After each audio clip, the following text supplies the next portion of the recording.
വിദ്വേഷ പരാമർശത്തിൽ പി.സി. ജോർജിന്റെ മുൻകൂർ ജാമ്യാപേക്ഷ ഹൈക്കോടതി തള്ളി. വിദ്വേഷ പരാമർശങ്ങൾ ആവർത്തിക്കുന്ന പി.സി. ജോർജിന് ജാമ്യം നൽകാനാകില്ല എന്നാണ് ഹൈക്കോടതിയുടെ നിരീക്ഷണം.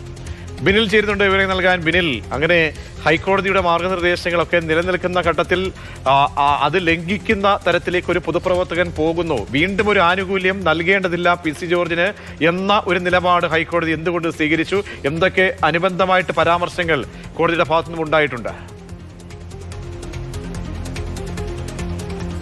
പ്രതീക്ഷ, കടുത്ത വിമർശനങ്ങളാണ് ഈ ഹൈക്കോടതി ഉത്തരവിലുള്ളത്. കാരണം പി.സി. ജോർജിന്റെ ഭാഗത്ത് നിന്ന് ആവർത്തിച്ചു കൊണ്ടിരിക്കുന്ന ഈ വിദ്വേഷ പരാമർശങ്ങൾ അത് കണ്ടില്ലെന്ന് നടിക്കാൻ കഴിയില്ല എന്നതാണ് ഹൈക്കോടതിയുടെ നിലപാട്. പി.സി. ജോർജിന് മുൻകൂർ ജാമ്യം അനുവദിച്ചാൽ അത് ഈ സമൂഹത്തിന് തന്നെ തെറ്റായ സന്ദേശം നൽകും എന്നാണ് ജസ്റ്റിസ് പി.വി. കുഞ്ഞികൃഷ്ണൻ ഈ ഉത്തരവിൽ വ്യക്തമാക്കുന്നത്. അതായത് ആ കോടതിയുടെ ഉത്തരവിന്റെ നഗ്നമായ ലംഘനമാണ് പി.സി. ജോർജ് നടത്തിയിരിക്കുന്നത്. മുൻപ് സമാനമായ കുറ്റകൃത്യം നടത്തിയപ്പോൾ പി.സി. ജോർജിന് ജാമ്യം അനുവദിച്ചപ്പോൾ ഇത്തരം ആ പരാമർശങ്ങൾ ഇനി ആവർത്തിക്കരുതെന്ന് കൃത്യമായി നിർദ്ദേശിച്ചിരുന്നു.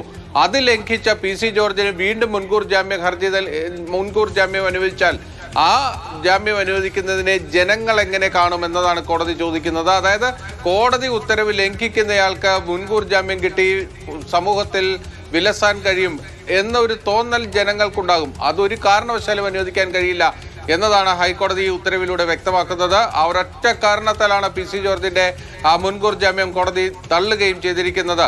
അതോടൊപ്പം തന്നെ കോടതി പറഞ്ഞിരിക്കുന്ന ഒരു കാര്യം വളരെ പ്രധാനപ്പെട്ടതാണ്. പ്രഥമദൃഷ്ട്യാ തന്നെ ആരോപിക്കപ്പെട്ടിരിക്കുന്ന കുറ്റം ആ പി.സി. ജോർജിന് മേൽ നിലനിൽക്കും. അതോടൊപ്പം തന്നെ ഈ കേസുമായി ബന്ധപ്പെട്ട് ആ കസ്റ്റഡിയിൽ വേണ്ടതില്ല എങ്കിൽ പോലും എല്ലാ കേസുകളിലും മുൻകൂർ ജാമ്യം അനുവദിക്കാൻ കഴിയില്ല എന്ന നിലപാട് കൂടി ഹൈക്കോടതി എടുത്തിരിക്കുന്നു. വളരെ പ്രധാനപ്പെട്ടതാണ് ബിനില്.